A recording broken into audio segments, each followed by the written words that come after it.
Hey, Mike, how are you? I'm doing swell, Bob. How are you this lovely December day? It was a nice day. It Oh, was somewhat warm. It's going to get it was, colder.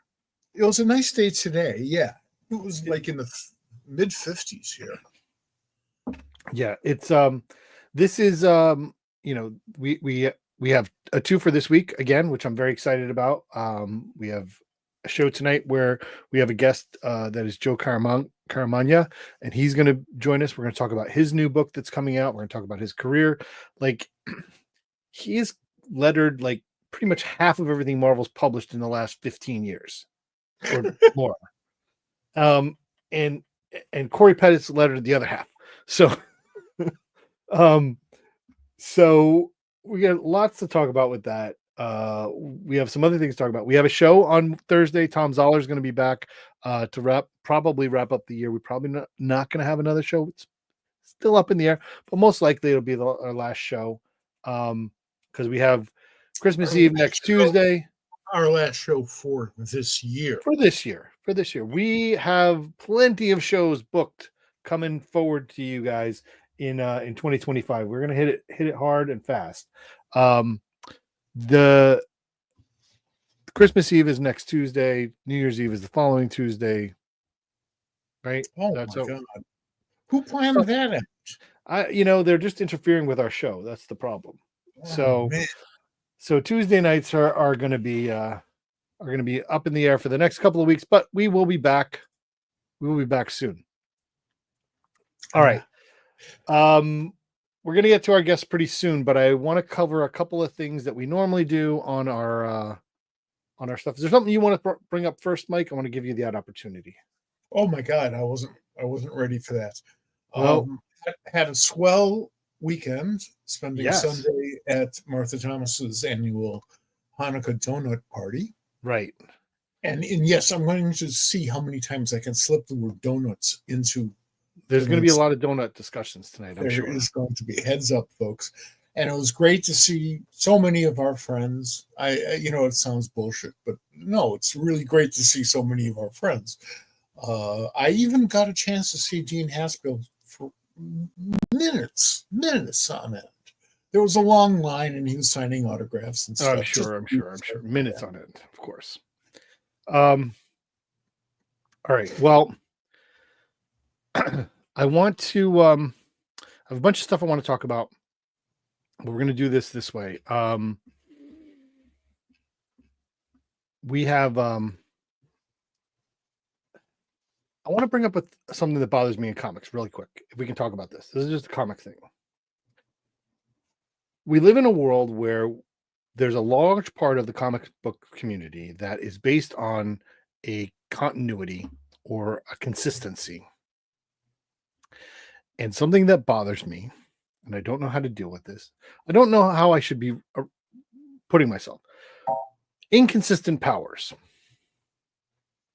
Inconsistent powers. Okay, Is that makes consistent powers. sense. And this only really occurs in Marvel and DC because we're talking about long lore that's been put on top of things, and like this is how you can expect this character to react. So when I open a book and I see that character doing something that they're not supposed to do because we've been told what they can and can't do, and all of a sudden they're doing something else, like Black Lightning flying. That's a good example. I don't know. I feel upset about it. I don't know if I should be upset about it, but it's like it bothers me. The other thing I'll give you, and I don't want to single out DC because in NYX, all of a sudden, all of a sudden, one of the cuckoos is a telekinetic. And the cuckoos, which you don't even probably know who the cuckoos are, but the cuckoos No. they're telepathic like quintuplets that are down to like 2 or 3. They are telepathic. And so then I looked up, I'm like, what does this cuckoo have I looked up like online for like in something and I said, "Oh, they do have telekinetic powers." When did they first have telekinetic powers? In that book. Yeah. That's not you can't just have her pick up Ms. Marvel just because you want her to. She can't do that. Why do you need to do that? Can't Ms. Marvel just stand up? Why do you need to have that? Like it's that's the kind of stuff, like it feels like, and this is a problem, that there's not enough. To me, it feels like that there's not enough care to the rules that have been put in place, right? And when you just ignore them, it makes you feel makes me as a reader feel like you don't care.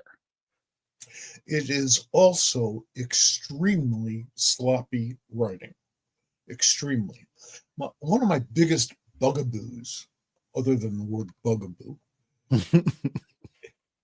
is the Deus Ex Machina, which literally means we're making this shit up. Right. And if you write yourself into a hole, you can just pull anything out of the sky, and I'm being polite by saying sky, in order to resolve the problem. So we make up a new superpower, or all of a sudden this person who was gay is no longer gay, or I mean, there's Right. a long list of stuff, and it's cheap. You're not thinking it through. Here's the thing, the medium has these trappings, right? These accoutrements, right? Clothing, for lack of a better word, costumes that you wear, that the characters wear. Those are things they can do and they can't do. The story is not about those things. The story is not about the clothing they wear. The story is about who they are and what they do. So Right. if you don't get that right, then that takes people away from what you're trying to tell them that they're doing. That's my when the original Superman TV show, the George Reeves show, was on the air, I already had been a major Superman reader, because, as some folks know, my sister would read her Superman comics to me, and then she'd want to watch the TV show, but I wanted to watch Bugs Bunny. That's an aside. The TV show, from time to time, just invented new powers for Superman in order to get themselves out of the box. Superman being able to sort of phase through walls. Well, that didn't start with Kitty Pryde. That started with Superman on, I think, just one episode of The Adventures of Superman. This happened again and again, many different times. And after a while, even a youngster like me, because I was like 6, gets to feel insulted. It's like, no, I know he can't do that. Superman doesn't walk. He crashes through walls. He doesn't phase through them. So yeah, that's always annoyed me. And you're right. I mean, I see it as a sign of disrespect. Now, being on the other side, I also know that sometimes you run out of time and you need drastic solutions. That happens, and I see that too. I see that, and I think people are making really good comics, but I think they could be better. I see a lot of sloppiness. I see pages that are that I see panels that should be there that aren't. right.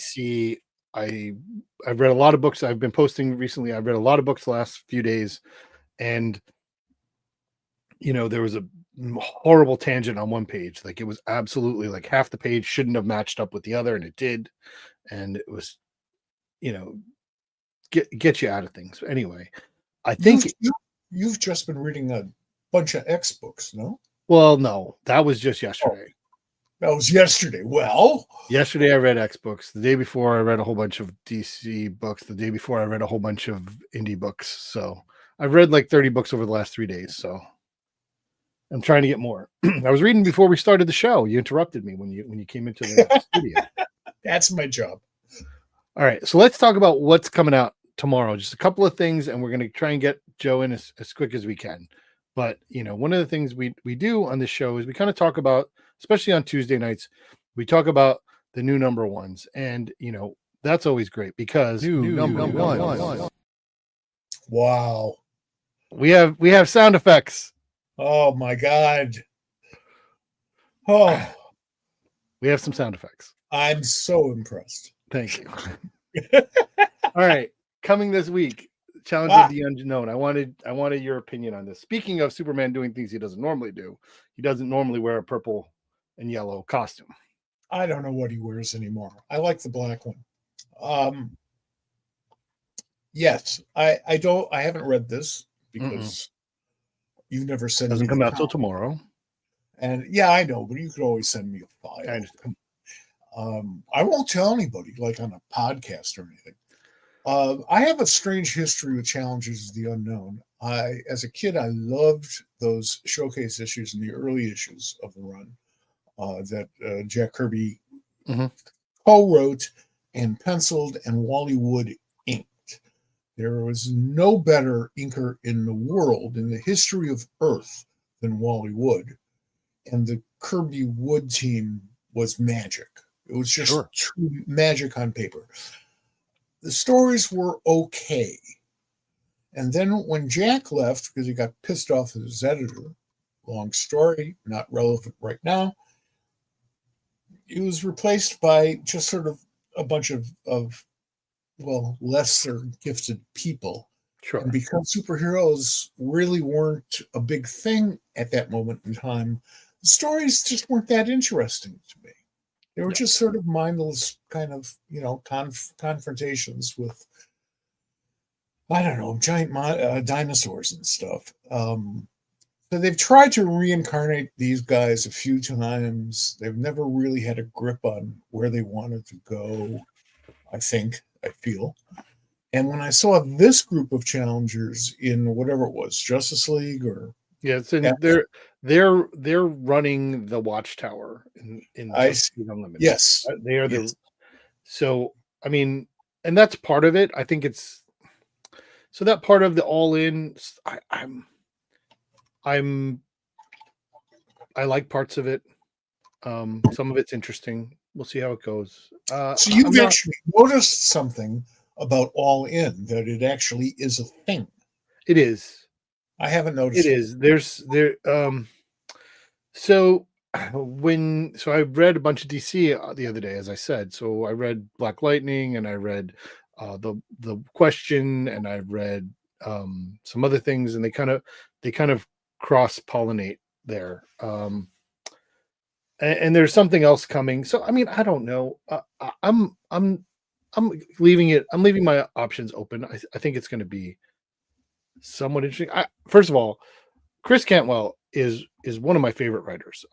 I'm telling you, I really, really enjoy his work, and Sean Isaacs also love his work. So I'm looking forward to the craft of this book, and I hope that the story is engaging and moves forward. And I don't care how it really interplays, because I just want to see these two creators kind of working with each other. So I'm inferring that you have not read it yet. I have not read it yet. No. Okay. All right. Well, then I'm no longer pissed. Okay. I will. Yeah. No, I don't get DC stuff early. We had I went in on last Tuesday, I think, to get my comics, or Monday from my shop, and the guy who runs the shop said, "Oh, I can't give you these because those aren't on sale yet." I'm like, well, you could, right? And he's like, no, you could be, a secret shopper, and you might be like getting me in trouble because I'm giving it to you early. And his partner, the guy who was, the owner of the shop, says that would be one of the biggest long cons in the history of long cons that I was a secret shopper. Well said. Well said. Plug your store. Tell them get my books. Plug the store. Oh yeah, it's Cosmic Comics. There, I have a sticker somewhere. Cosmic Comics in Linthicum. They're a great store. I love them. All right. So what else is coming? Well, this is what I was reading earlier. I got one more comment. All right, one more comment. I do think that's the best Challengers logo I've ever seen. I do like the logo a lot. I like the logo a lot. I'm not crazy about the way it's colored, because it's colored to fade against the background. But that's because there's no pleasing me. I'm that much of a bitch. Right. Yeah, there's that. I think Batman's rope should have been in behind it, but that's that. Yeah. Um this book I've halfway read. This one I do have early on. This is the first, I think, ongoing or at least multiple issue book coming out from the Ninth Circle imprint at Image, which is Joe Pruitt's new imprint. Um, this is written by Garth Ennis and art by Mike Perkins with colors by Mike Spicer and letters by Rob Steen. And so far, it's really good. It's hitting me where I want it to. It is, a fixer in the realm of a Michael Cohen. There's a problem, I need to fix it type of thing. Fixer. Um, but dealing with supernatural people, so that makes it all more fun. Yeah, it's good. I'm enjoying it. Garth is an amazing writer. Garth is an amazing writer. Mike is a great, super underrated, fantastic artist. I was going to say something quite similar to that. So I will be reading this, even though the concept itself, in high concept, doesn't sound like that big a deal, but in execution, and that's because we know the writer and the artist. It's similar to Babs, right? The concept of Babs is, you can understand it, but that is a great book. The Ahoy book Babs that Garth is writing with Jason Burrows. Oh, I love it. Love it. It is. He has grabbed every piece of sarcasm that he possibly can and shoves it into the pages of that book. Well said. Well said. Garth also has a feeling that I think we in the States could never develop, which is what it's like to do a war comic, to make it seem both very heroic, which is part of the tradition, and yet at the same time realistic. I enjoy all of his war-oriented stuff, and that is not something I could say since, Joe Kubert passed. Right. So, this book's coming also tomorrow. I know you've kind of been a little bit not as high on it as me. I know you have got a lot more questions. I don't know. I'm interested to see what they have in mind with this New Gods book. Ram V is writing it. I'm not expecting it to be awesome. I want it to be. My expectations, my hopes are higher than my expectations. Let's put it that way. And that has nothing to do with the creative. That's a good attitude to have. That has nothing to do with the creative team. I think that they can do a great job. I think they will do a great job, for what they're doing. It's not an easy topic, and it's not easy to do well. That's true. It's a very, very difficult set of characters, made more difficult by whatever it is that happened to in absolute boredom, that they have to follow up on. Right. Right. That's part of the issue there. Yes, right. And that's a good part for me. And that's probably why you sensed my reluctance. But that logo, again, not picking on DC and their color sense of logos, but white on white doesn't work. Yeah, it's not great. I'll agree with you. There's one more book I want to talk about. It is the holidays, right? So every week there's like tons of new of specials that come out, holiday specials. There's a couple that come out. This is the most interesting one to me, and it's just because of the pure stupidness of it, and that is Alligator Loki Holiday Special. Oh yeah, that comes out this week, and it reminds me of those. There's something about this. Now, I'm not saying that the art or anything, but I have this like it feels like early 70s DC, like crazy ass, stupid, just heroes bouncing off each other kind of thing. Like that's what I'm hoping for out of this. I'm hoping that it's ridiculous. It's Alyssa Wong and Bob Quinn, and I love them. Pete Pantansis does the colors. I'm a huge fan of Bob Quinn, so I'm looking forward to this for those reasons, and because I like the character, and I like people having a little fun with their characters, particularly in continuity. So it's not all that Deus Ex Machina stuff I was bitching about before. So this one feels right. It's a good idea. The timing is impeccable. I'm looking forward to it. Yeah. All right. So, I had some other stuff I want to talk about, but we're gonna wait for it next on Thursday, because we are gonna be back on Thursday, and like there's more sound effects, but you're gonna have to wait because we're not gonna get to them. So, how long are we going to have to wait? Well, we'll probably get to it on Friday, on Thursday. So we're just trying to improve the show, constant improvement, constantly bringing it up. Right on, but it doesn't affect my dinner tonight, right? Does not. No, okay, no, fine. No. That's all. We're going to be on time, but for the next like hour and a half, hour-ish, however long we can keep him here, there's going to be a lot of talk about donuts. There might be some talk about hockey. That's going to happen. But I'm really excited to have Joe Caramagna on the show. He is he's a friend. I'm glad to have met him several times. I'm glad to have become a friend of his online. He is a fantastic comic book professional, and we're going to talk about him. We're going to talk about his new work. We're going to talk about his past work. And welcome to the show.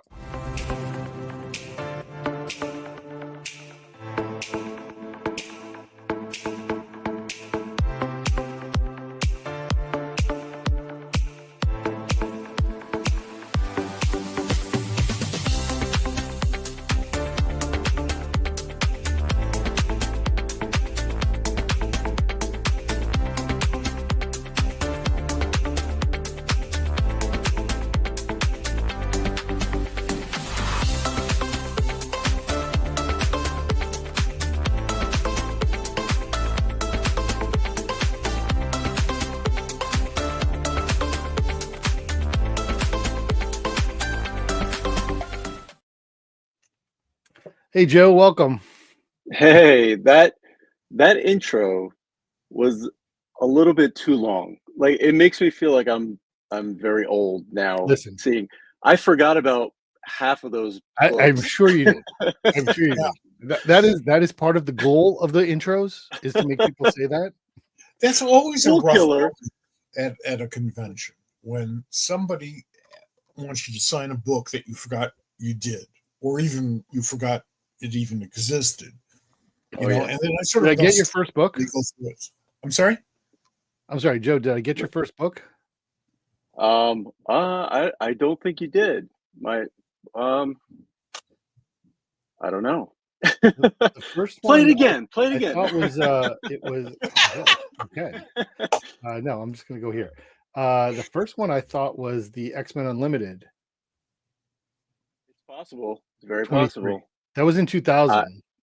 Yeah, that was when I was a Marvel intern. So I figured. So it's hard for me to say what my first book is, because I lettered a whole bunch of pages in a whole bunch of different books where the first one that actually came credit. out. So there's an app I use that kind of lists, and you can do a timeline of people's work. So the first one that's actually listed came out first was the Squadron Supreme Nighthawk book, the Supreme Power Nighthawk book.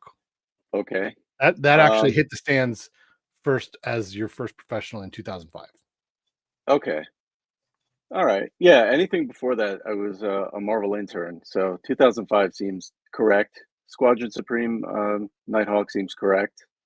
The first, I did a little bit of work. I think the very first thing I did when I joined VC was I did a few pages of an Ed Brubaker Captain America. Winter Soldier one, right? No, I think it was when he first started his Cap series. It was like issue 7-ish or something. I don't know. I might be wrong. No, I'm not credited. No. Well, yeah. So that was my very first freelance. Did you get paid for work. Of course I got paid for it. Right. Yeah. Which is what matters the most, right? Right. That's the most important thing. But yeah, that. By the way, ooh, Chris Eliopoulos said that if you start talking about him, I'm supposed to cut you off and tell him and say that he's a total loser. So, I would be very happy not to talk about Chris at all. I just did, but that doesn't count. Starting now. all right. All All right. right. So, but when you started working for Marvel as a letterer, you were VC was already in place at that point. Right. Yes. Okay. Yeah. That's cool. Somewhere between when my internship ended and when I started freelance is when VC was created. Somewhere in that in between. Okay. So somewhere between 2000 and 2005. So Right. I'm not sure the year. I'm a little confused, which, by the way, is easy. By the how way, nice long- to meet you, Mike. Nice meeting you, Joe. I'm It's very sorry. nice Mike, to meet you. Joe, Mike. Sorry. I meant to do all that, but It's so great to meet you, by the way. oh, geez. Well, we'll see how you feel in an hour. Continue. No, I forgot where I was going. Jeez. Sorry, I'm sorry. I Yeah, derailed Talking Mike. about VC. I have no short-term memory. So how long were Yeah. you on staff, well, as an intern? How long did that run? I started in the summer of 1999, so it was 25 years ago this past summer. I stayed through the fall, and then the spring again, and then the summer again. I somehow managed to hang on for 4 semesters, but I was a student at the Kubert School, so it was a little bit different than Right. regular college or university. So I also wasn't getting credit. So I was an intern, but I wasn't because they were paying me, not very much. I was But going to ask you that, actually. yeah, it wasn't much, but it paid for me to get in and out of the city from Jersey. So That's good. That's Well, there you go. I mean, over at DC Comics, Paul Evans had a wonderful concept about interns.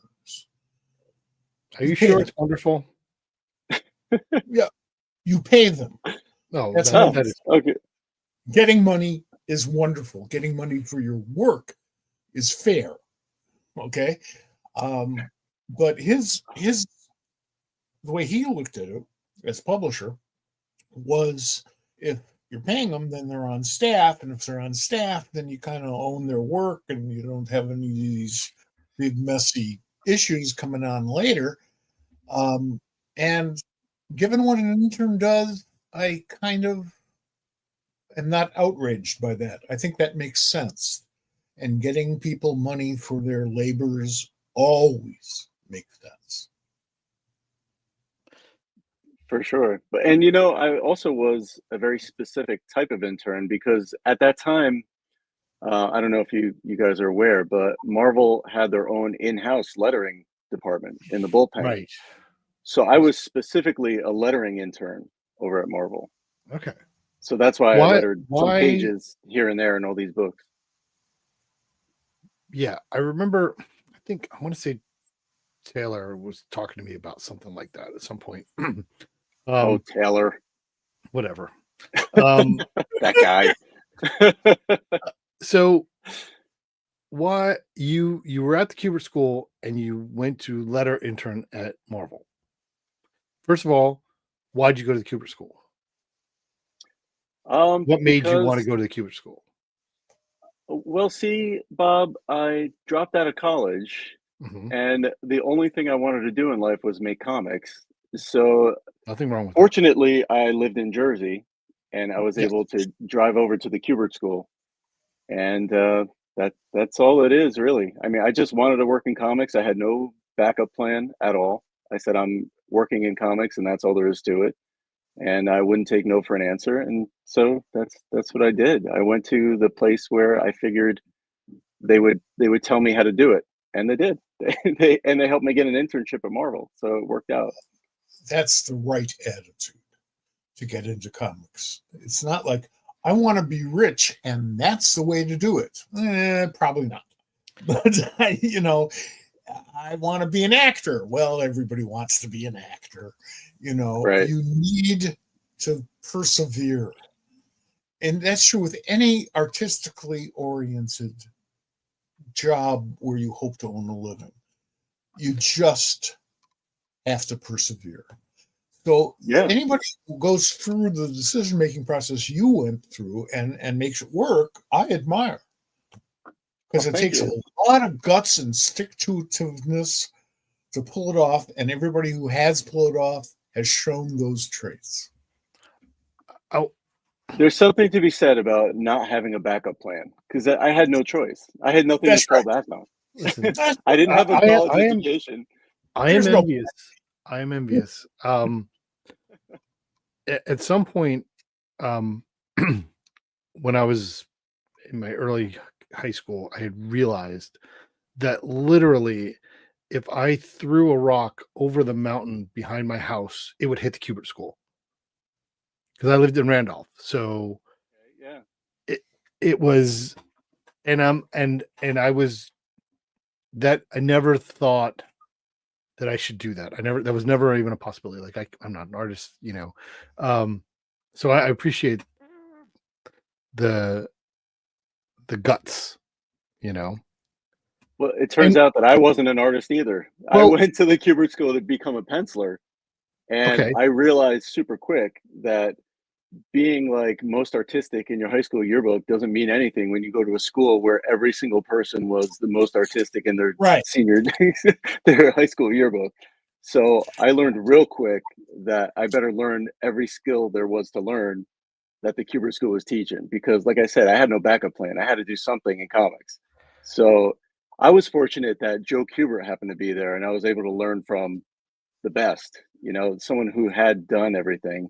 And I Absolutely. picked his brain every chance that I got. Like I would always stay after school and ask questions and do special like side projects and things and ask Joe how things are done. It was like such a great resource to have that I had access to people with that kind of experience. It was incredible. Also, Joe was a sharing guy, Yeah. was also one of the nicest guys on the planet. He was also my favorite artist, still is. Hmm. And the only problem I have with Joe is that I don't think he had any kids. I think those are all students, and he just puts names on it. Well, Joe, actually, going back to my Marvel internship, Joe was very much against that. Really? you He, didn't like the internship? yeah. Oh, he didn't like the idea of that. No, he didn't want me missing class to go work at Marvel. So what I had to do was, and I can say this now, Joe has passed. I apologize, Joe. I'm very sorry. I would cut school once a week and I would go into the city and I would go intern at Marvel.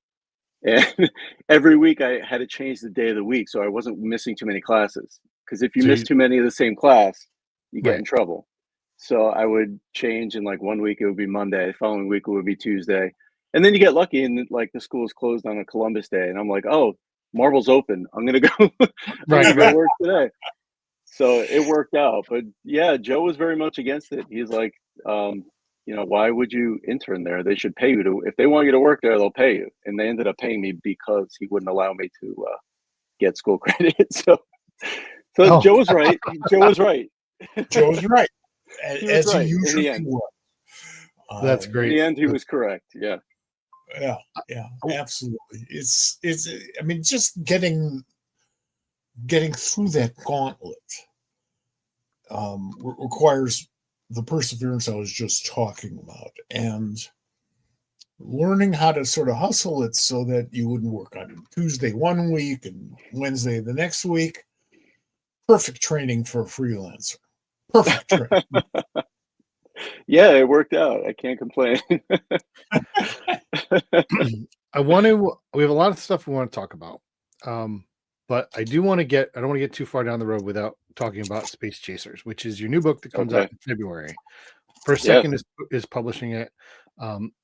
It's based on a story by Leland Melvin that you wrote for Adapt. Tell me how that worked, and then the art is by Allison Acton.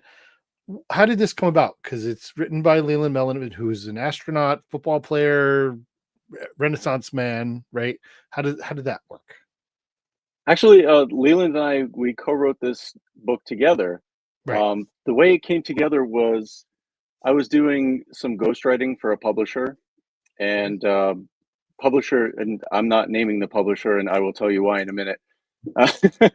So the publisher, my editor, told me one day that Leland Melvin was pitching some graphic novel ideas, um, but he didn't have like a really fleshed out idea. It was just like some concepts of what he wanted to do, and he said that he thought that he and I would make a good pairing together.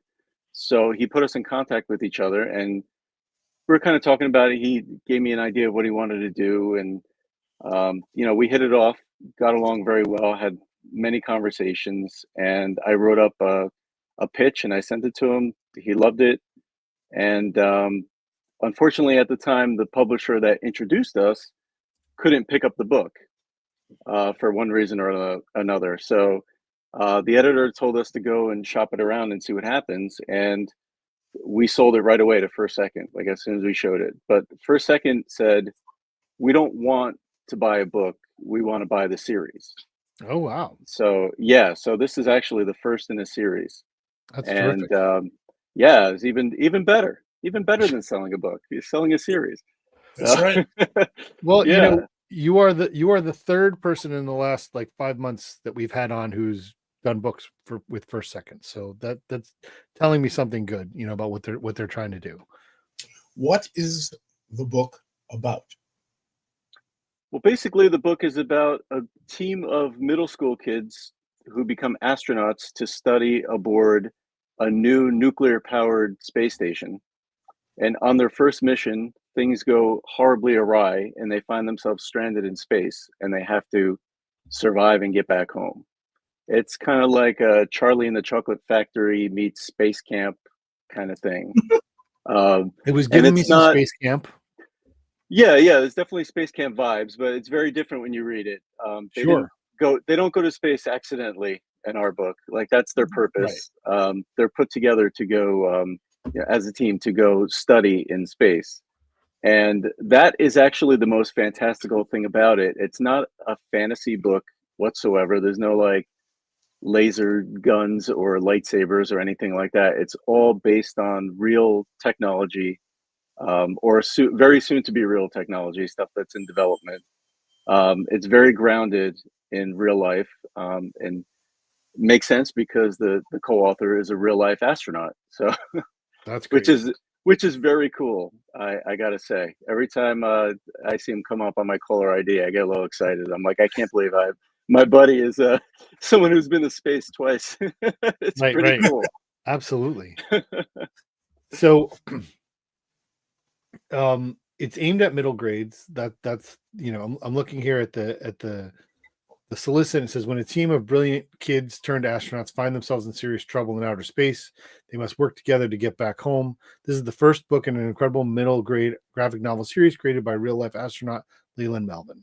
So yeah, I'm going to put the link to you can pre-order it on Amazon, or you can go to your local shop, or you can go wherever you get books and get it. But I'm going to put the link to the pre-order from Amazon in the comments. So if anybody wants to grab that, you can do that. It comes out the first week in February, I believe.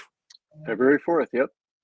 So yeah, so what was the process of doing this? Because this is a lot of the stuff that you've done writing wise has been, licensed things, stories for characters that already existed. These are for you creating these whole characters from the beginning. How does that work for you? How was that different than things you've done in the past? Not too different actually, because whenever I write anything, whether it's DuckTales or Frozen or anything like that, I really try to get into the heads of the characters that I'm writing and really get to know them really well to the point where like I'm taking personality quizzes like as them in character to really try to put myself in their headspace and see how they see the world. And then I just put them into situations and they tell me how they get out of them instead of the other way around. It's like it's almost like watching a movie in my head. So when you create characters from scratch, it's the only difference is that you're taking little pieces of maybe people you know in real life, here and there, people you met along the way, their family situations, or where they live and all that. Um, of course, the first character you meet in the series is a girl named Tia from Elizabeth, New Jersey. Of course, Of course. of course. I mean, come on, it's Okay. Nothing wrong yeah, with that. it's New Jersey. New Jersey's the best. So I do the same thing pretty much with all the characters that I write. So I mean, the hardest part for me is coming up with names. That's that's the hard part. That's where I don't like taking from people I know in real life. Well, you should talk to Erica Schultz about it because she has a name generator. Oh, see, Sure, I really? have to talk to Erica. That's a really great thing to have. I Yeah. need one of those. Does She it does. check all the phone books to make sure that the She name- he does this thing where she puts people's names. This is cool. She like if she wants to give, there was a book she was doing that was really fantasy based. So to create the names, she put in a word and then it translated it into other words that mean something in other languages, and then she kind of massaged that to generate the name. it just occurred to me that about a third of our viewers probably don't know what a phone book is. I made the wrong reference, and I apologize. I had that exact same thought not too long ago. Just the concept of a phone book. It's crazy, but continue. No, I saw a video. Go ahead. Jersey gets a bad rap, and that's part of the myth of New Jersey, and I think you guys have made it work to your advantage. There's nothing wrong with New Jersey since GPS was invented. See, it's like, see, we're like the Hulk. You see, that's our secret weapon. We don't need GPS. We know where we're going. Well, I mean, I do. Some of us do. Yeah, well, that's true. But I need part a of GPS living in for Jersey was I have this weird, internal compass that I know how to get where I am. Like you live in a place where there's not a grid, then you go to the grid, and then everything makes sense. So when you go back, everything makes more sense. Okay. I mean, have to the west, there's mountains, right? Right. Look to the east, you see the ocean. So that's how you know where you are, right? Right, exactly. Right. You know where you follow the sun. That's how I grew up in Chicago. If you wanted to know how to get around, Chicago is on a very extremely tight grid. So like 5200 North on one street is exactly parallel to 5200 North on the next street, or on any other street, and that's really cool. It makes it easy to get around, but it's just gets really tough. It used to get really tough in New Jersey before GPS because the entire state, or certainly the eastern part of the state, was all built up long before anybody dreamed of an automobile. Well, are you? Did you letter Space Chasers? I did not know. Allison Acton also lettered it.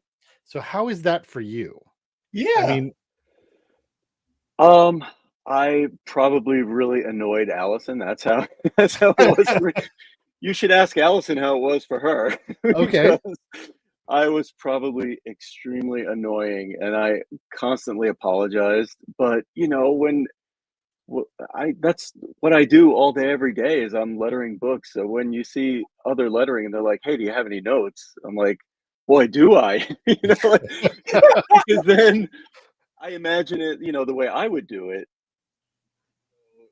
It's tough to put that pen down. I don't know if I'm cut out to be an editor. Let's just say that. Well, that if you don't edit your own stuff, you probably are. Yeah. If you do edit your own stuff, you're a megalomaniac and get the hell out of here. Let me tell you a letterer story, quick. Okay. In the mid 1970s, a letterer's position, and including starting out as sort of an intern, lettering intern, was offered by Jack Adler, who's production manager at DC Comics, to Walter Simonson. And Walter really wanted to draw. You know, he could letter like a sumbitch and brilliantly. But you know, he was friends with John Workman, so that part was covered. It was covered quite well. So in his early work, you know, somebody would be lettering it, and I'd ask him, why? You're a great letterer, and you don't like this particular lettering, nor should he have. It was really lousy. And he said, deadlines. And that was it. That's all he had to say. You know, I get that. Oh, sure. And even going back to before I came on the show, I was listening to you talk about Bob. You mentioned some of the quality in the comics, or they seem rushed, and I'm like, yeah, a lot of them are. I mean, Yeah. we No, don't have I much know. of a choice, you know. Like we do the best we can in the limited time that we have, and Oh there's no. so many times when I open a comic that I lettered, and I'm like, oh, this is horrible. How did I You not do see that. this? You say that, and you're so self-deprecating, and we've had these conversations, but you know, I disagree. Lettering is an artistic job, and artists, which includes writers, have a tendency to not like to look at their Yeah. older work. And that's probably a really good feeling, because you keep on striving to be better and better. So if you're better, why would you like the old stuff, right? So I totally get that. Having worked with Chaykin for all those years, I understand that. But you know, I mean, that's just a natural progression. You know, you take like first year stuff from anybody and you show it to them at a convention. You know, not the coverage. You open it up and you show it to them, and they'll just get either angry or very sad. Yeah. Yeah, I mean, like I said, you're really, first of all, you've been doing this for what? Just Uh, 25 years, right? 25 years, 20 years, since 20 years, I first learned how to do it, 25 years, 19 20 years with professionally though, right? DC, This yeah. will be right. Yep. And Mike and I were talking before we started, before you got in there. I think you've lettered like half of Marvel comics over that time frame, and I think Corey Pettit's lettered the other half. So Could be, yeah. I think it's something like that. It's close, and Yeah, pretty close. and you're really good. You know, I don't want you to. I don't. I know you know, it's part of who you are, and you're a very, very humble person, but you're really good. I was looking through some of you know, Pop Culture Squad. Just like did your name search on our site, and a whole bunch of stuff came up that I talked about. You know, whether it was new number ones that you had lettered, or but then I found some of the reviews that I had done in the past, and like I mentioned, you know, how your lettering made a big point in this piece and this stuff, and it's true, because as I read it, I will find bad lettering, and it's never yours. So, Oh, thank you. I really appreciate it. The first lesson I got in comics, I got by overhearing a conversation between a gifted wannabe, and Jim Steranko. This was at the New York Con in 1969, which was long before anybody else was born. And Jim looked at these pages and he says, these are very, very good. Here's what you should do. And you can see that the artist was like waiting for all this great advice from Jim Steranko. And he said, get yourself a professional letterer and have these pages re-lettered and then show them around. Because professional lettering makes the difference between a fanzine. At that point in time, fanzines were still being mimeographed, and you know, a professional job. And I thought about that, and I swear to you, I overheard this conversation. And I thought about that for a long, long time. Kept on looking at all these different comic books and going like, yeah, that lettering sucks, and I shouldn't be noticing that. okay. You know, if it's spectacular, that's fine. That'll take you out of the moment the same way bad lettering will. But at least you're impressed with something spectacular. Right. You don't want to be taken out of the moment for shit. Yeah. No, but Joe, your point is that it's rushed, and I mean there's that is a factor, and please, we understand that. And what we were talking about earlier, and I think it plays here, is that while we're nitpicking, and it is 100% nitpicking, because the quality of comic books today compared to 5 years ago, compared to 15 years ago, compared to 20 years ago, is just so much higher. And it continues to push the boundaries, continues to be more interesting, continues, I think we're in another expansion. I've had these conversations recently. Things are getting better. So,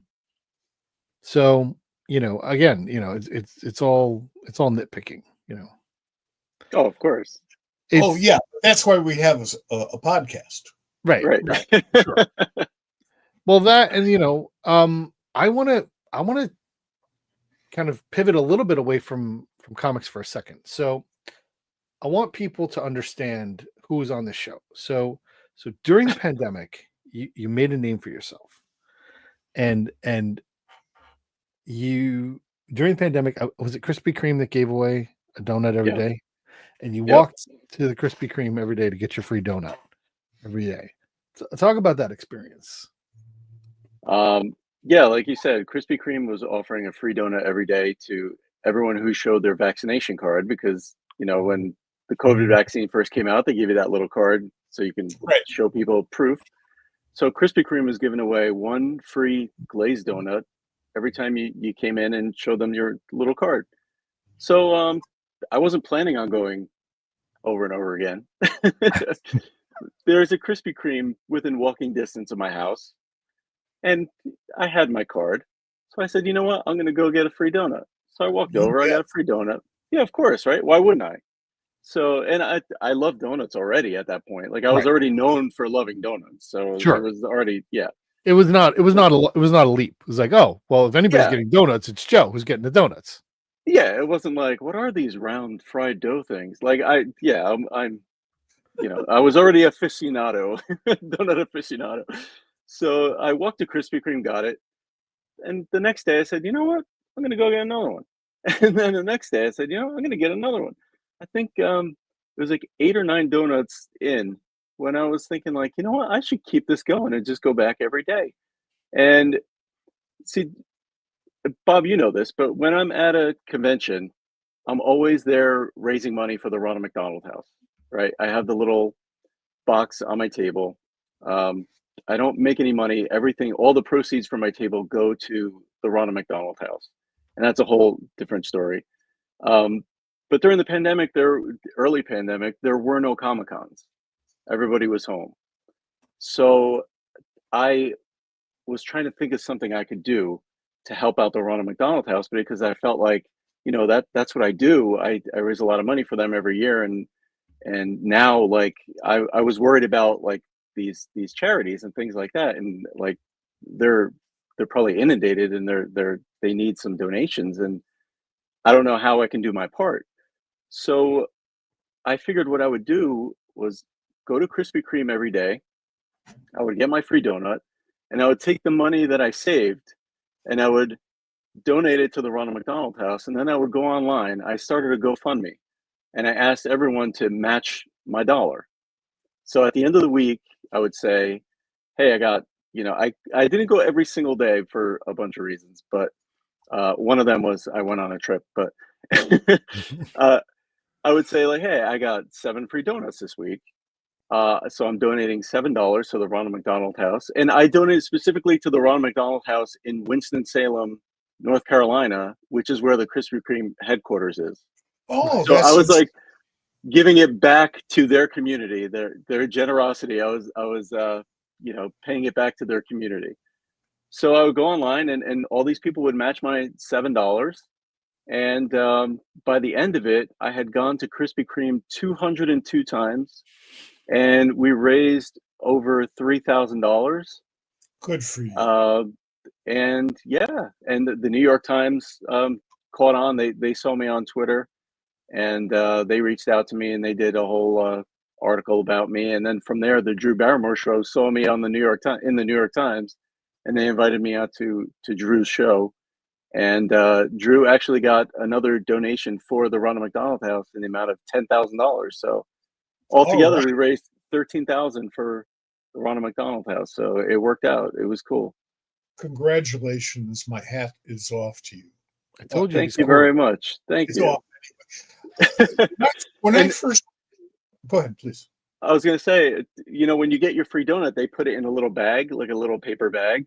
I still have my 200 paper bags in a box. I kept them all. That's great. That's great.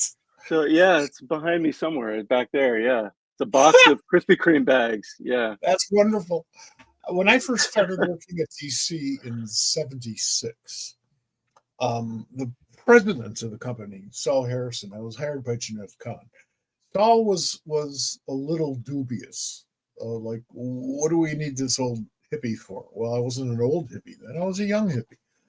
And, But he definitely a hippie. absolutely. He's reading my resume, and he notes the political work that I've done, but he also notes the youth social services work I've done, which is quite a bit, quite frankly. I helped save Head Start. I helped, which we should do again. I helped set up the National Runaway Switchboard. I helped set up drug abuse prevention programs, that sort of thing. And he's looking at that and said, "Well, that's really interesting." He said, "I've been working for years in support of Ronald McDonald House," and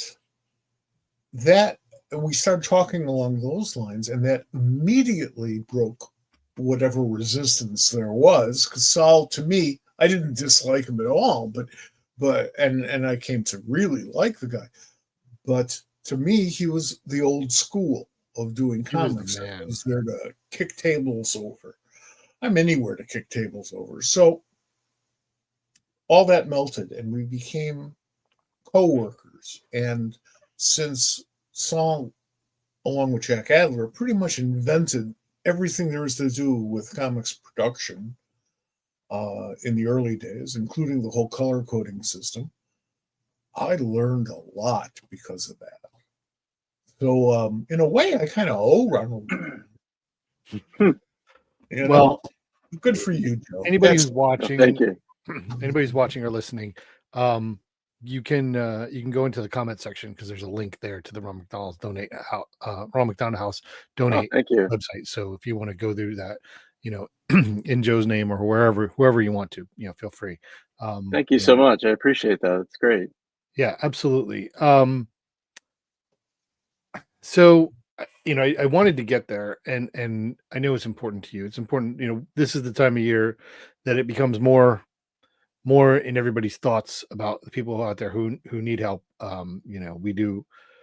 We talk about on the show, we do a lot of work with Hero Initiative. Just to let everybody know, the Hero Initiative Superman book that we were selling at GalaxyCon a couple weeks ago is now available tomorrow at shops and online. You can get it. I think Third Eye Comics is the online seller of it, so you can go get that. And money goes to Hero Initiative. Obviously, we need that. Let me point out that everybody on Earth is being hit on for charitable contributions to worthy charities. Yep. I mean, also some slimy ones, and you should check that out. But really worthy charities, and that's great. But that's every Christmas season, and there's another 11 months out of the year. So just remember that your donation or whatever work you may do on behalf of a nonprofit is even more important in April than it is in December. It's called cash.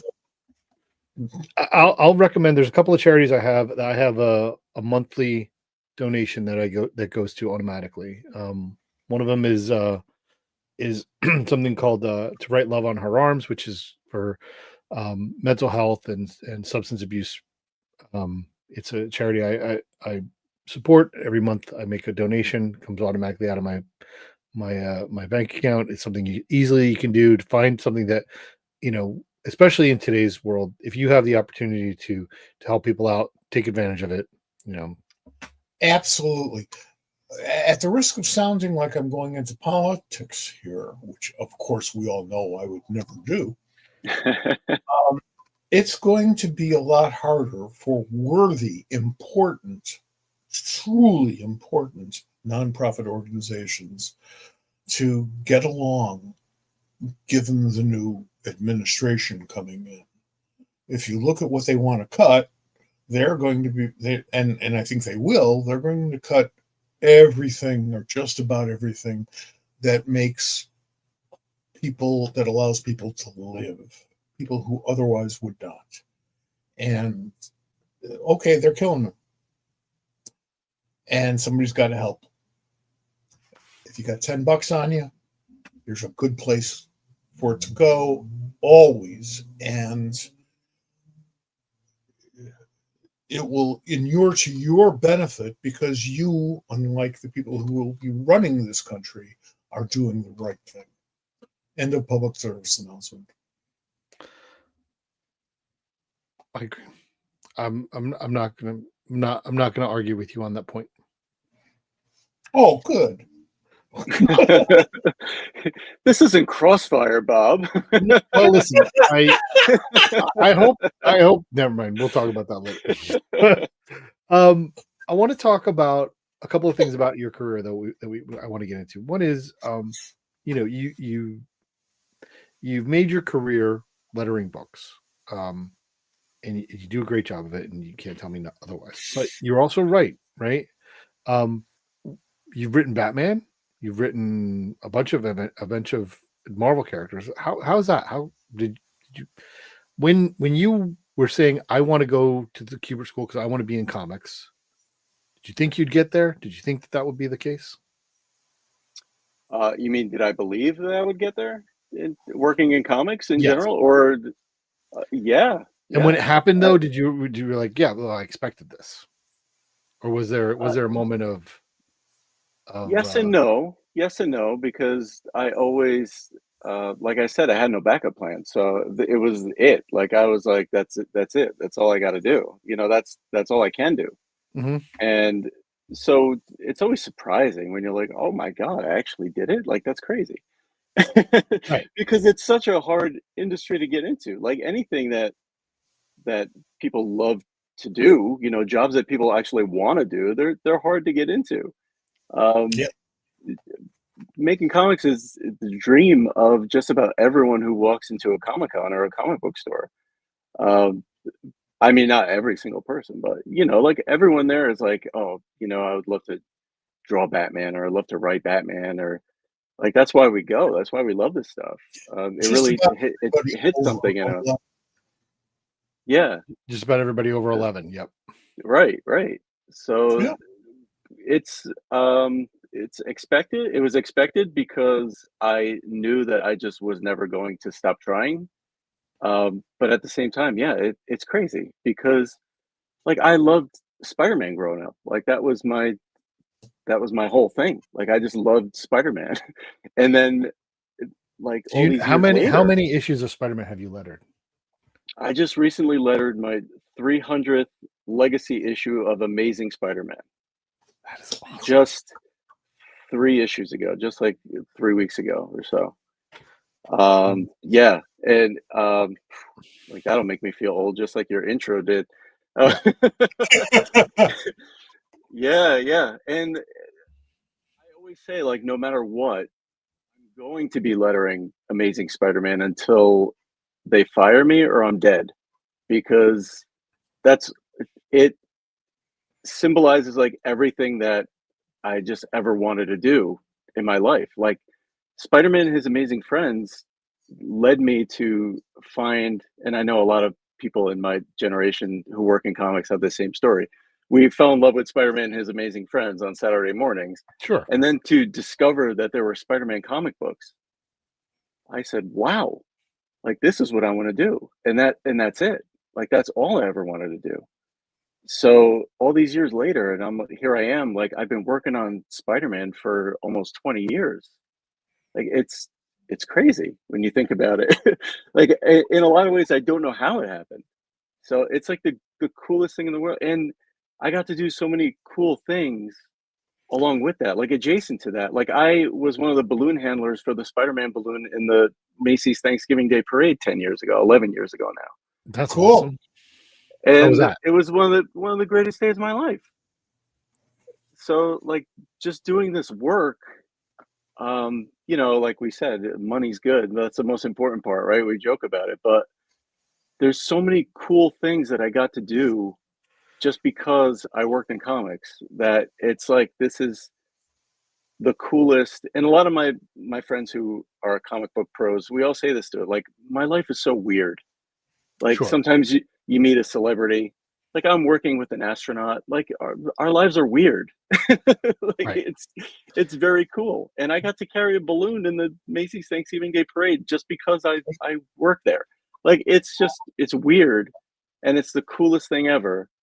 And I probably annoy people by saying this, but it's like the greatest feeling in the world is when you can wake up in the morning and you look forward to going to work.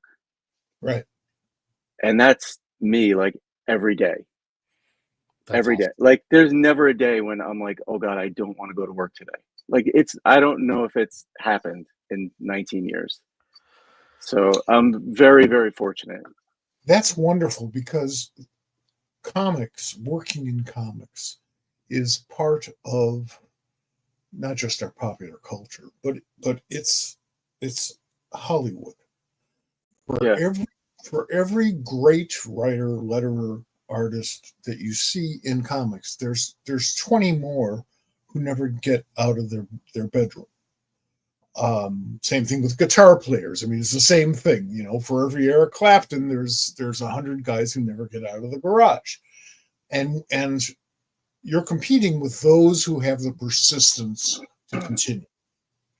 Yeah. So not only do you have to be great at what you're doing, you have to out persist them, which means you gotta really wanna. And that's the most fun thing about working in comics, because you're surrounded by people who all speak the same language. It's not English. I don't know what it is, but we all speak the same language, and we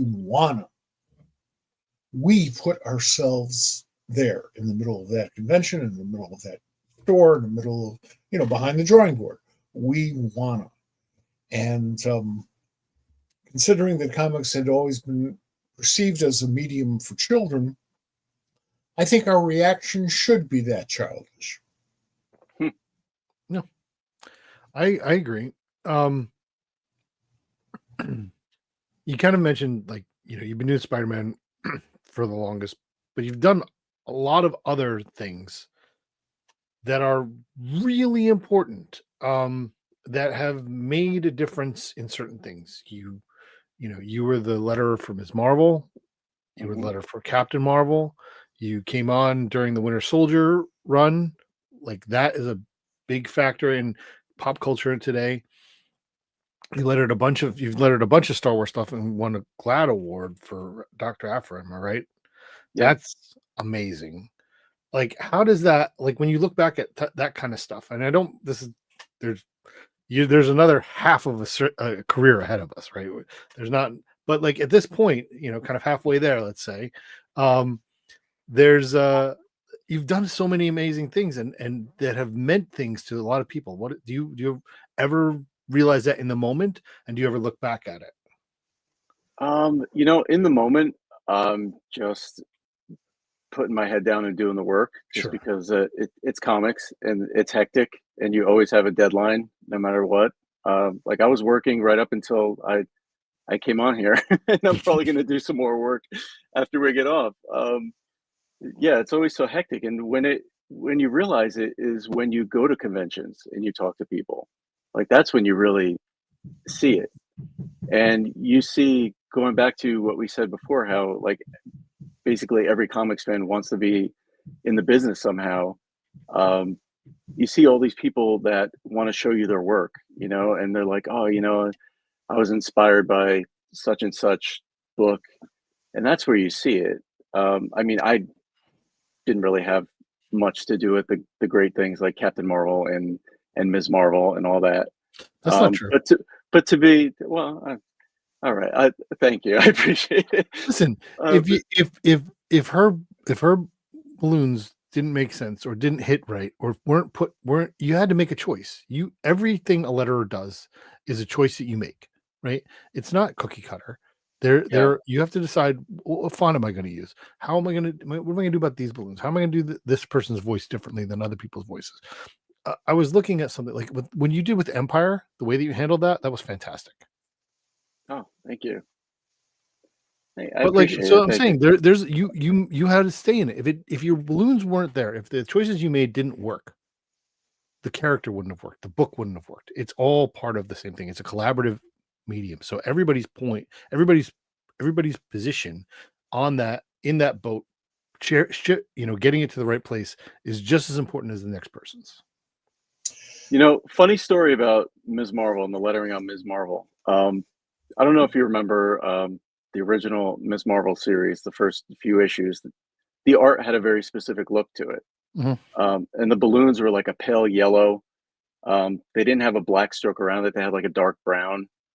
Um, so when I first lettered that book, we lettered it kind of early because we wanted to put out some previews and stuff. So I lettered the book and I turned it in to the editor, who was Sana Amanat, who's one of the co-creators of Kamala Khan. And after I sent it to her, I sent an email and said, I have a feeling that this book is going to win like awards and stuff. Can I get another crack at it and do it again? And I relettered the entire book differently. I never saved a copy of the way it looked the first time, but That's exactly what I'm that's trying to say. but that's an example of what you were talking about, where I saw that it didn't quite look right, and I knew that I didn't know how to do it until after I was finished, and so I was like, I need to do this again. She's like, you sure?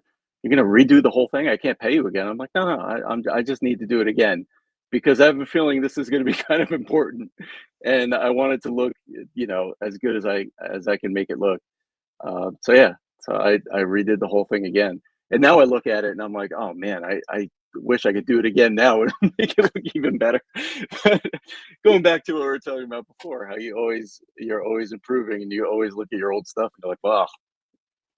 So When we were working on American Flag over at First Comics, I mean, Howard did wonderful work, and he's gotten all the awards and accolades to prove it, which is not what he's in the business for, I should point out. But it was a unique book at its time, and a good part of that was because of Ken Bruzenak, who was the letterer who was as strong a designer as Howard was, and they meshed perfectly. And I cannot imagine that book being lettered by anybody else, any single other letterer ever in the history of making little shapes look like words. Um, Even if I didn't already have an enormous amount of respect for letterers, something that Bob and I bonded over quite early, actually, um, that would have put me in that position. It was just stunning, just stunning. Almost impossible to make corrections, but it was stunning. So I mean, that's I think that's one of the things that talking about the craft of lettering, there's I don't think it gets enough credit. And since I have you on, I'm going to take advantage of talking about it. There everything's a choice, right? Especially when you're starting out a book from scratch, right?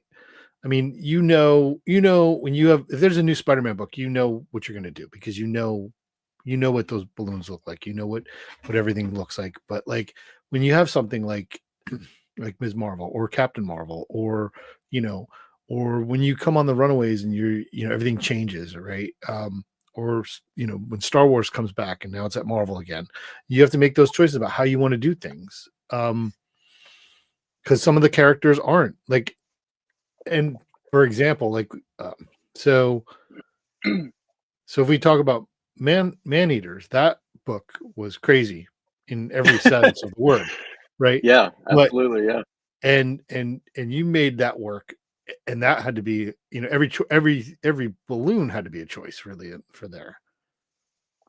Yeah, that was a very unique experience, and it was a little difficult because it wasn't a Marvel book, so Did I Chelsea wasn't ask you able specifically for that? for Did what Chelsea for. come to you and ask you to do that?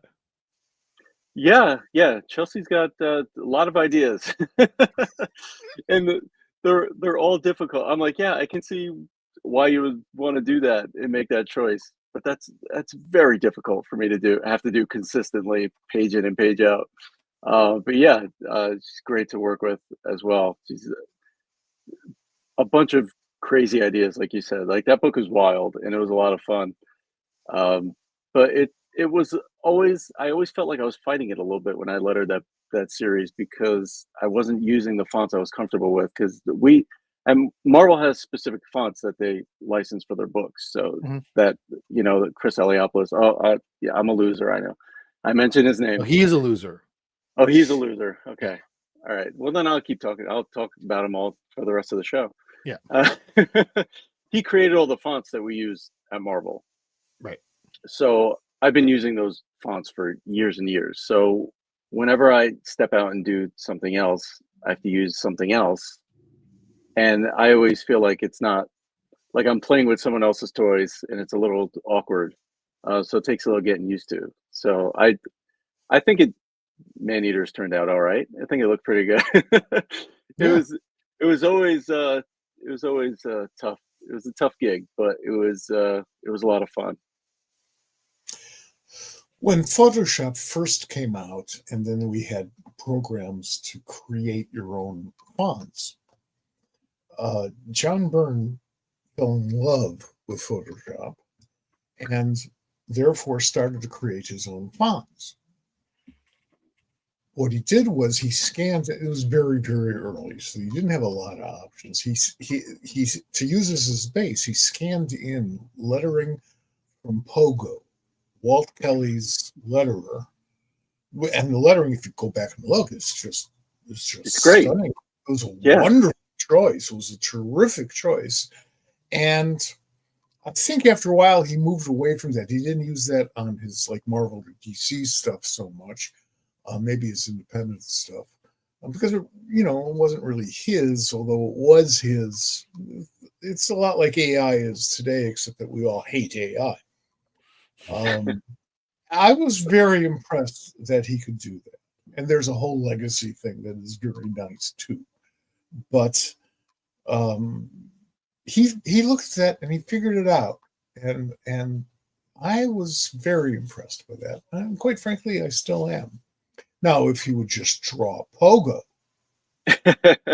Well, I think I know. So I talked to Janice Chang, and she said she created her fonts from her lettering, Right. which is crazy. I think that's crazy. You mean that in a positive way? Oh yeah, like I love Janice. She's wonderful, and I just think it's amazing. Her work really hasn't. There's no. You can't say, oh well, I can see this is digital, so it's not good. It's still Janice Chang letters. That's right. We worked together for years before I ever met her. We worked together at First Comics. We worked together at DC. She comes in one day to deliver some pages, and we were having one of our preposterous, meaningless editorial meetings. We were ordered to have every week, and since Giordano was like out that day, I was running the meeting. And she comes in and she sees all of us around this huge table. She knows about half of us, and she looks at me and she says, "You're Mike Gold?" And I said, "Well, yeah, I have been most of my life." And that's how we physically met. I've always been so impressed with her work because it is so distinctive.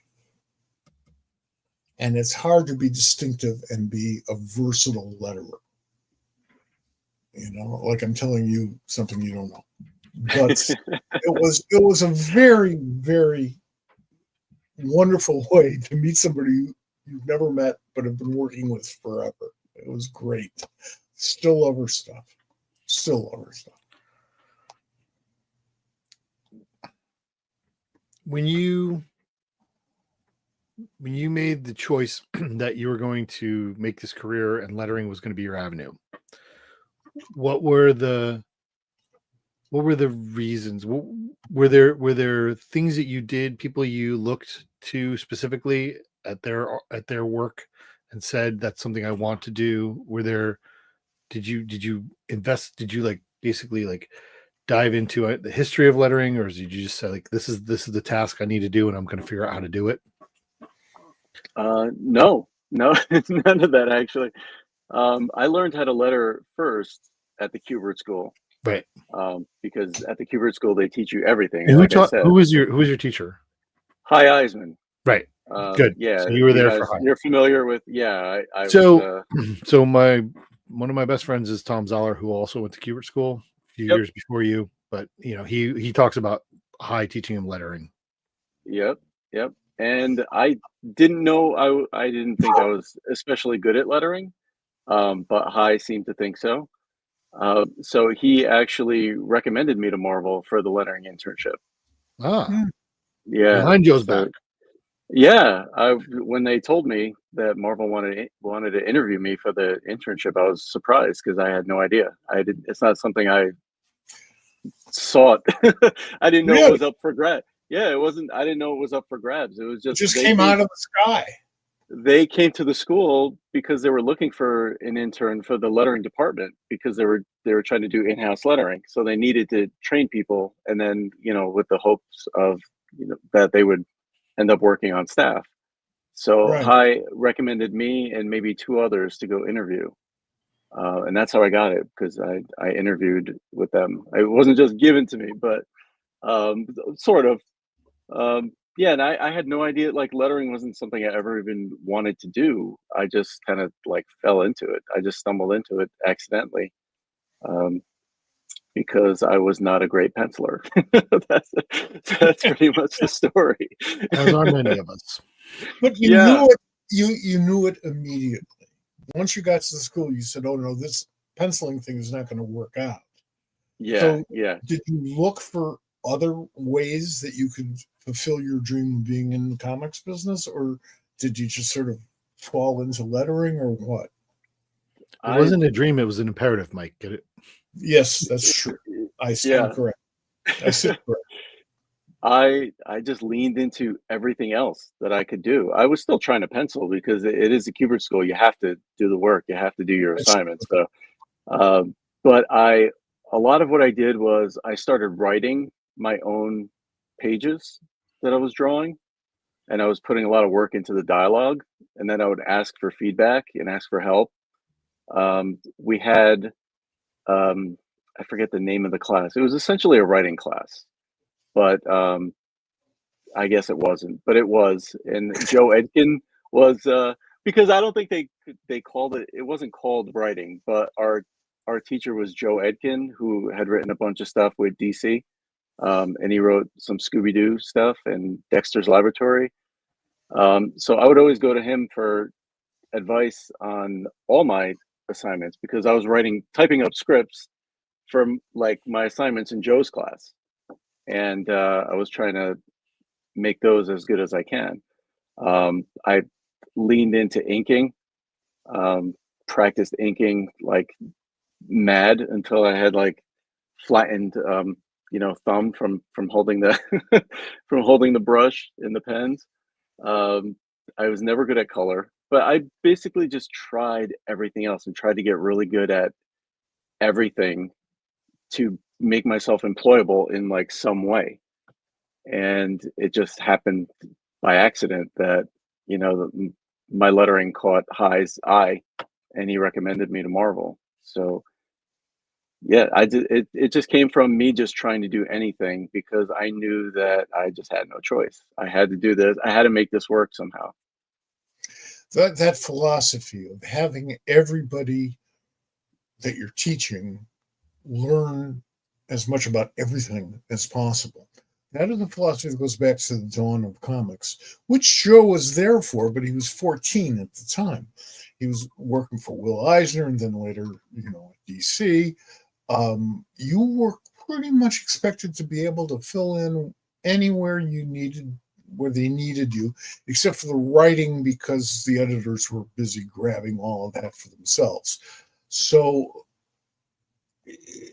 if you survive that experience, you learn what you're good at, you learn what you don't really care to do. Maybe you're good at it, maybe you're not, but it's just not for you. And yet, you know what the person who is doing that stuff has to go through. So you can write or you can letter, or you can draw to that person's tastes. That's how you work together as a team. So that philosophy of Joe's, like just about everything else, maybe not some of his politics, but everything else is just pristine and brilliant. Yeah, and there were so many students that they kind of resisted that idea that you learn everything, and they just wanted to be pencilers, and that's all they put the work into, and everything else are just like, just doing the assignment just because it's due. And like, it just goes to show you again, Joe was right. Because I put the work in on something that I never expected to do as a career, that ended up being my way in. And like now I'm writing as much as I am lettering. Like I've been consistently writing books for years now. So all because Joe forced me to learn how to letter. That was my way in. So there's really something to be said for just learning how to do as much as you can. And I just wanted to make comics. I didn't really care that much. Like lettering, yeah, I'll do it. Give it to me. Like I just wanted to make comics and make Spider-Man books, and it's all I ever wanted to do. You would have said to be the guy who puts the staples in. Yeah. Yeah. So I would have done anything. what was the first Spider-Man comic that you read? Yeah, I always get the number wrong. It's okay. I think it's Amazing 258 or so. It's let's see, what was the cover? It's I think the Hobgoblin is laying on the ground, and his cape is like making this big graphic like black mark, and there's like the lettering is on the inside of his cape. I forget what it says now. I know this. I just am blanking on it right now. Something about justice. Justice is served or something. Justice be served. And it's funny because a friend of mine from his neighbor, and he just brought it to school one day and just gave it to me. And that's pretty much how I discovered that there were Spider-Man comic books out in the world. And I relied on him for a while, that he would just every once in a while just bring me Spider-Man books and just give them to me, and I would read them until I figured out where to get them myself, and then I forced my mom to drive me, and then every week just to find whatever like Web of Spider-Man, Spectacular Spider-Man, Amazing Spider-Man. That was all I wanted, and I once like the Todd McFarlane stuff started with Venom and all that. No, that's not the one. No, that's I probably have the number that's fine. off by like 10 or whatever. That's fine. I forgot where I was going. Yeah. So you're before Todd. Before Eric Todd came along, like I was like, yeah, I would get serious about drawing, and I was drawing every day and as often as I could, as much as I could. Yeah, Eric, obviously, those guys, basically anyone who touched Spider-Man was my hero. Yeah, these were good. I'm just looking. I'm looking at the like 1985 Spider-Man's Amazings, and I'm like, yeah, that's when I started reading Spider-Man too. It's easy for you to find the first Spider-Man story I ever read. Because it was an Amazing Fantasy 15. Yes, I was gonna say. yes, I bought it off the racks. I'm that old. Yes, amazing. I bought FF1 off the racks. Wow. And you don't have those today, I'm assuming. No, there's like expenses that came up, but it was a wonderful time because I was a precocious reader. I mean, I learned how to read from comics, so it's I got an early start on a lot of stuff, and I'm very happy with that. That's really kind of cool when I think back on my life. I like that. I have a question for you that will change the subject. Is this the time to change the subject? Yeah, because I'm about to change it anyway. So go ahead. Oh. Okay, let me do that first. Okay. Joe, who's your favorite hockey team? No. Question of the day: who is your all-time favorite hockey player? We have hit the question of the day. Different. I know it is different, but since you went there, I'm gonna modify your stuff there. Who is your all-time? Because I want to know yours too. Because we've never, I know what your favorite hockey team is, but yeah, we have hockey people on the show. We're going to talk about hockey. Who is your favorite all-time hockey player? So this is open for everybody. I'm fine. I got it. Oh man. It's hard because I have a favorite from my team, and then I have a favorite like all time. That's fine. But I don't know if my favorite all time eclipses my favorite on my team. I have them like, they're very close. My all time favorite is Mario Lemieux. Okay. And obviously Martin Brodeur as a New Jersey Devils fan. Greatest goalie of all time. I don't want to hear anything different. Mike? No, you will not hear anything different from me. I know you're going to say Tony Esposito or something. Well, that's close, but I did. I was at the game where he broke the all-time record. So I'm very proud of that. I'm a Devils fan. I'm more of a Blackhawks fan because that's how I was born. My daughter and I go to Devils games fairly frequently when we can. And my all-time favorite hockey player is Stan Mikita. Okay. Stan Mikita's Donuts. Gets us right back to donuts. We're always back to the donuts. Sure. So why Mikita over Bobby Hull? That's a really good question. And Bobby is a close second. Okay. But my father, again, I was very young. That's my cat going by. I didn't suddenly grow a tail. My father used Stan to explain to me what the center's job is and how it isn't quite as much scoring goals was setting that up. I mean, it was a long discussion, but I was young and I learned. So that kind of focused my attention on what Stan was doing on the ice at all times. And that's how I learned how the game is played. So it was an educational experience. And also, he was goddamn fantastic. So yeah, my first favorite hockey player was Kirk Muller. Okay, yeah. Yep. That was my first. And then they traded him, and I was too early of a hockey fan to stay. So, and all my friends were Ranger fans. So, you had terrible friends. Well, so yes. I got to tell you something about your friends when you're done. Yeah. Well, I was at a game. I was at a Devils Rangers game at Brendan Byrne in high school. And it was there were two pairs of friends. One were way up in the ranchers, and we were like kind of in the lower bowl, and then it got crazy, and we all ended up down right at the ice. But it was a game where Brendan Shanahan scored a goal like with 9 seconds left in regulation against the Rangers, and then won it in overtime. And at that time, I was a Devils fan, so it was a great game.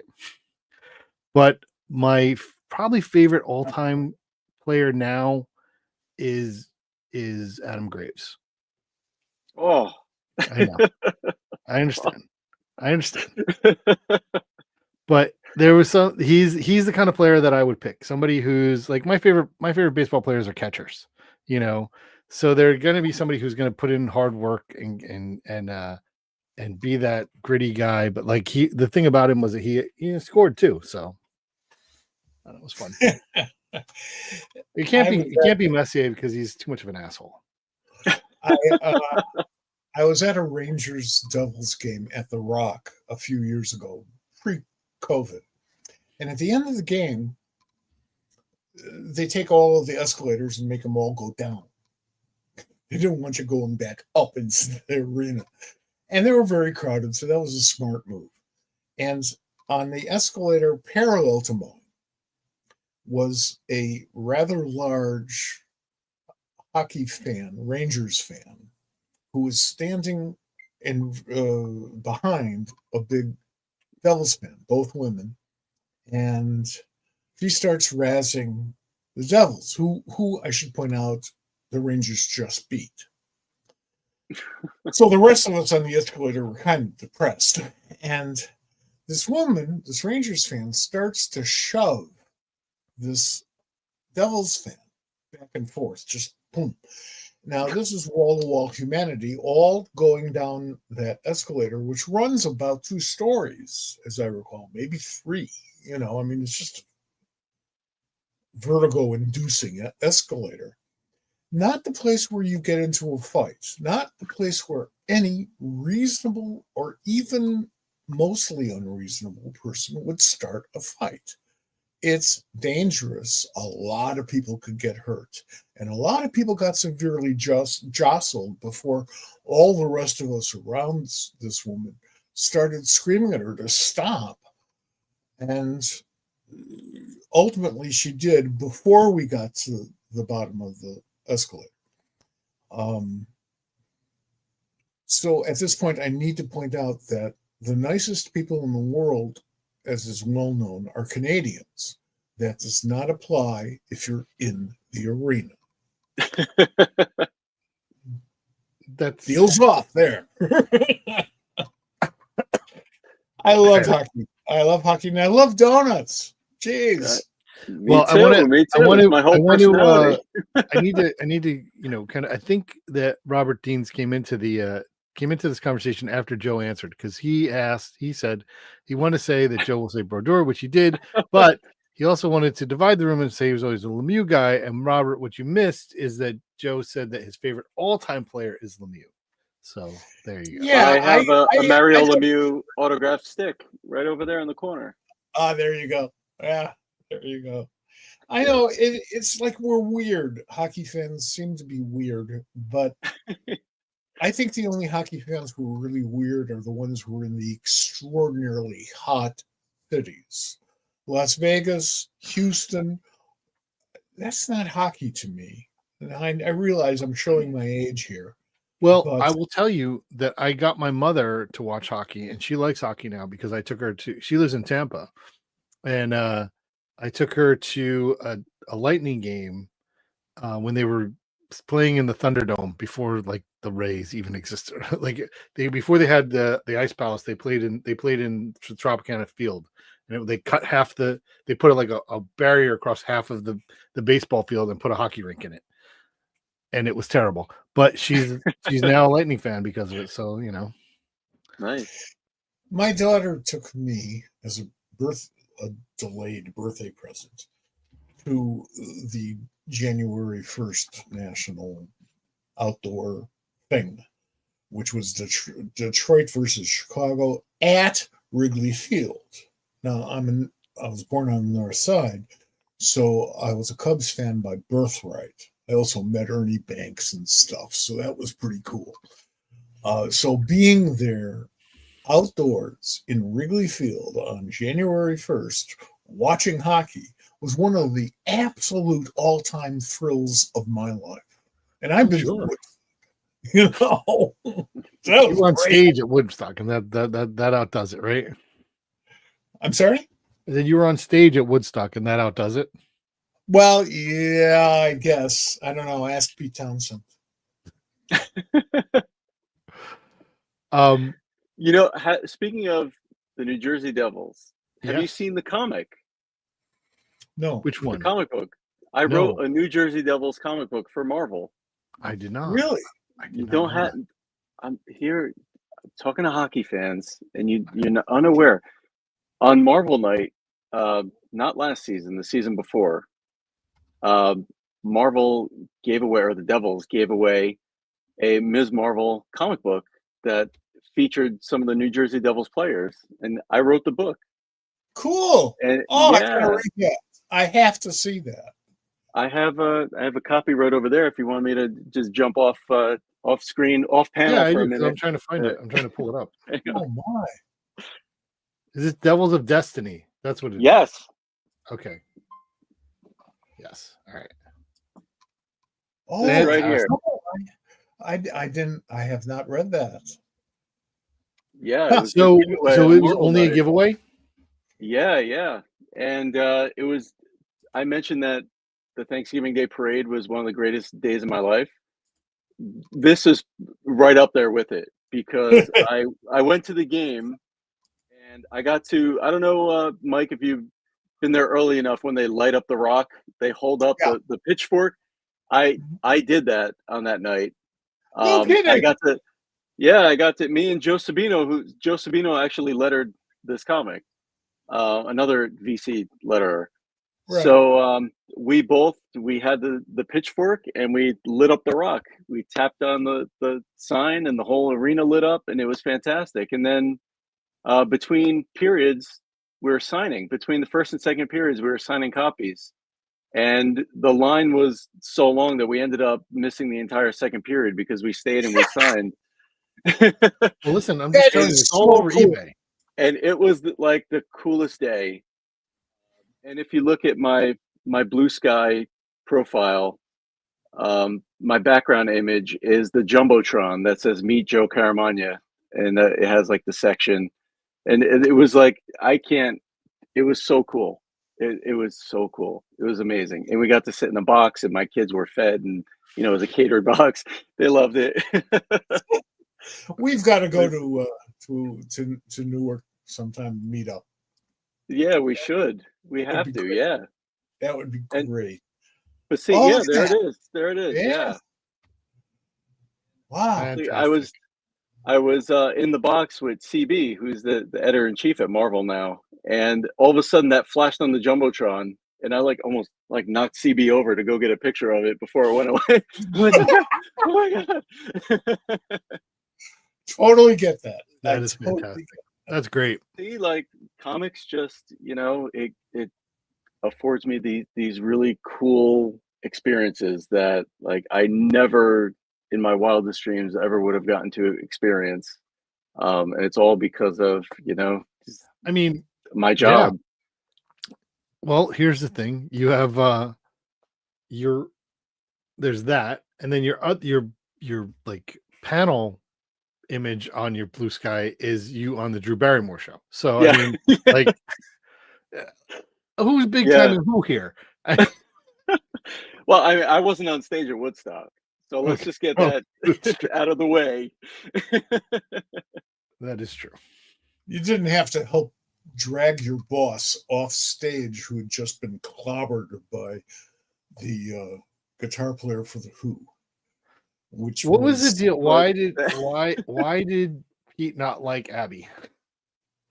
I don't think that Pete was of sound mind at that moment. I think he was of enhanced mind.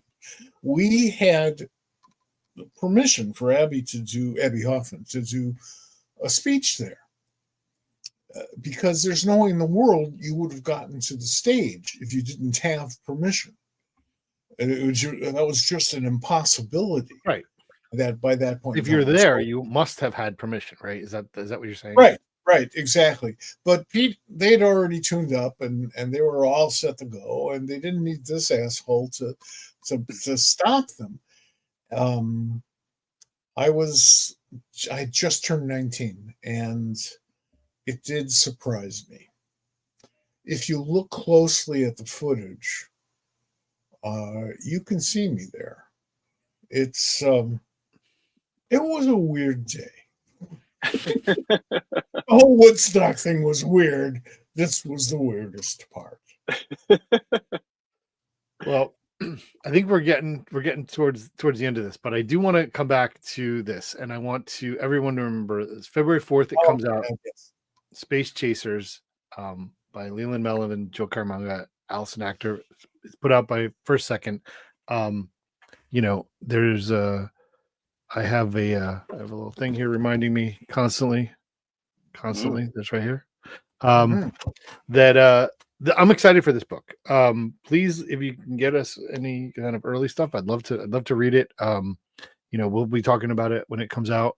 But I wanted to have you on, like, part of, I've been wanting to have you on for a long time. I wanted to talk to you. I wanted to have this conversation, but the fact that this book's coming out, I think it's important. I think it's perfect timing, and I'm glad we're here to help you support it. So, Yeah, thank you so much. I really appreciate it. It's go ahead, Bob. No, you go ahead. It's really terrific to meet you, not just because you're very good at what you do, but because, damn it, now I got to go out and find some donuts. Well, listen, I see it says Mike's Donuts right on the screen there, and I'm thinking I'm gonna pull some capital together. I think we need to open up the shop. I'm thinking like somewhere, maybe on Mulberry in Newark. And we could take this thing full circle. Like, let's do it. Let's do it. Listen, here's the full circle. Mike always says that the comic book industry is the world's best donut shop. Like, he says that all the time. Like, we work in this donut shop where we know everybody. Like, that's how it works. So it's all full circle. We're on a first basis with people we hate. It's a lovely business. We laugh because it's true. Yeah, it's like the largest, smallest business on earth, right? Yeah. It's like so many of us, but not really. It's a massively expanded family. And we all have this comics thing in common. Even back when people didn't really talk about that as much, And I'm so proud and happy to be a member of this community. You can't begin to imagine, outsiders can't begin to imagine. But, if you're growing up reading comic books, my God, to be in the middle of all this with all these really good people, I love it. It's made my day. It's made my life. And Mike, I was watching a past episode, and something you said like really resonated with me, where you said that once you're in, you have an obligation to help other people find their way in as well. And that's something I say that all the time. So when I heard you say it, I felt so validated. I'm like, yes, it's absolutely true. Like, you found the key, like I always say that you make it over the wall, you have a responsibility to reach back and like grab someone's hand and help them get over the wall as well. And I really do take that to heart. Like, when I'm at conventions, people are like, "Oh, can I show you my portfolio?" Yes, you can. Yes. Yeah. Yes. And then they ask for advice. I'm like, of course I'll give it. And I'll talk to them for as long as they want to talk, because I do feel that way. Like, just the way that I feel every day when I said, like, I wake up looking forward to my day, like every day. Like, I want everybody to feel that. Yeah. Like, it's the best thing ever. Like, I don't take it for granted, like, at all. Not even a little bit. Like, it's the coolest thing. And the scariest thing to me is that one day it's going to be over. One day I'm just going to wake up and I won't have that gig. At some point, it's going to be over. And like, I want to do as much as I possibly can until that day. Like, I don't see work as something that like I have to do because like, well, you have to go to work and you have to make money, you have to pay your bills. Like, I really do, like, I just love doing it. It like, you know, it feeds me in more ways than one, you know? It's something I feel like I have to do like every day. Yep. And I hate saying this to like my employers, but if I weren't doing this, I'd still be doing this. You know, I We'll just let wouldn't it be down. getting paid for it. I wouldn't be Yeah. getting paid for it. I would still be doing it. I'd be doing it every day. And I Our really, obligation, yes, our obligation is always to keep the pump primed up. That's our job. The next generation is going to be better than the current generation, which is better than the previous generation, because we all stand on the shoulders of those who preceded us. And now we got payback. yeah. And those who preceded us who were very generous with their time and their Absolutely. experience. Yeah. Absolutely. You know, nicest bunch of people I've ever met in my life, other than those Canadians once they're more than a half a mile away. The rink. They're the nicest, grouchiest people, or you'll find them in the comics business. Absolutely. Absolutely. Curmudgeons who would do anything for No, you. that's an ageist term. We are, oh, geez. You just totally derailed me. I'm sorry. He said it's an ageist term. He doesn't like to be called that. I understand that, but you know, I'm a fan. I'm a fan of curmudgeons. Lewis Sure. Black I'm a I curmudgeon. aspire to that. All right. Well, thank you so much for being here, Joe. We really Joe, had a great time. appreciate it. Anybody who has jumped in late, you know, this is available. You'll be able to go back and watch it from the beginning as soon as we're done. And thank you again. We're looking forward to the book, and you're welcome back anytime. We'll get you back on the show another time. Thank you so much. I really appreciate it. Really, this was fantastic, and great seeing you again, Bob and Mike. So nice to meet you. Yeah, it's Hopefully, I'll see you at a hockey game, and Yeah. we'll pull the jersey over some Rangers fans' head and let them have it. Sounds good. Listen, Well, I'll be the guy I can only go to Caps games now, so I don't know what to say. You'll find me because I'll be the only one wearing a Blackhawks sweater. Can you hear me now? Yeah, we can hear you. We got you. All right. My earbuds just died, but my kids went to bed, so I don't need them anymore. All right. Well, thanks a lot, Joe. Yeah, thank you so much. I appreciate it. Great seeing you guys. All right.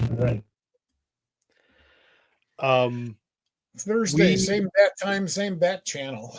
Yes. Well, yes, we are going to be back on Thursday. We're going to do some year-end stuff a little bit. We're going to talk about a couple of other topical things, and we're going to have a guest. It is going to be Tom Zoller. He has been on our show before. He will be on our show again. He's a good friend of the show. He's got a book coming out that is going to be FOC'd, I think, on next Monday. So we're going to get him on this so everybody can talk about it. We can talk about it and everybody can see it. But it's something that I don't think you know about. So I'm excited for that. I think it's a book you'll like. Then my education will grow in 2 days. It will. I'm very excited to talk to him about this book. We haven't been able to talk about it for a long time, but I have read it and it's really good. So Tom will be on Thursday, and we will see you guys then. We appreciate you being here, and we look forward to seeing you guys all through the new year. We'll see you on Thursday.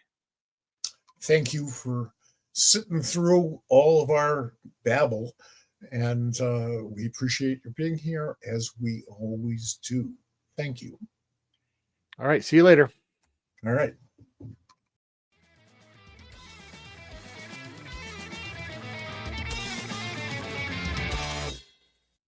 This has been a production of the Pop Culture Squad Network. PopCultureSquad.com. How do you nerd?